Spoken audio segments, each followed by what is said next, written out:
Dalawang magkapatid na kuneho, si Maria at si Marie sa kagubatan ng Cordillera. Si Maria at si Marie ay nakilalang palabiro at makulit. Isang araw sa kanilang bayan, sila ay gutom na gutom dahil ang kanilang ina ay nasa trabaho pa at hindi pa nakakauwi. Maria, ako ay gutom na. Maghanap tayo ng ating makakain.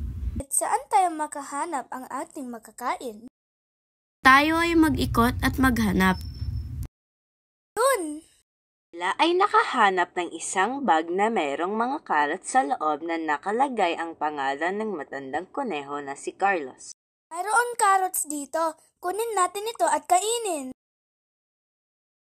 Habang si Marie ay kinuha ang bag, nakita sila ni matandang Carlos. Huwag niyong kunin yan. Sa akin yan at di ko pinapamigay. Sila ay hindi nakinig at tumakbo kasama ang bag na may carrots. Buti na lang, tayo ay tumakbo at nakuha ang bag. Ako ay gutom na at gusto na kumain. Oras nang nakalipas, kinain na nila ang carrots at nakatulog. Pagkagising nila ay may nangyari. Tiyan ko ay sobrang sakit. Marie, ano ba ulit ang nakain natin? Masakit din ang akin.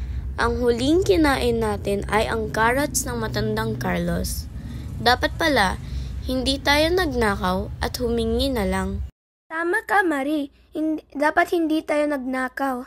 Sila ay pumunta sa bahay ni matandang Carlos dahil hindi pa nakakauwi ang kanilang ina at napakasakit ng kanilang tiyan. Opo. Bakit kayo nandito? Sumakit ba ang mga tiyan nyo? Opo, pasensya na po at nagnakaw kami.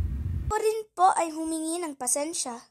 Sige, basta huwag nyo nang uulitin yun. Ang carrots na iyon ay para kay matandang Carlos lamang at bawal kay Marie at Maria. Sumakit ang kanilang tiyan dahil dun. Ang aral dito ay huwag magnakaw sa kapwa at matuto humingi ng tawad. Salamat at kayo ay nakinig. Sana may natutunan kayo. Kami ay ang Group 5. Salamat!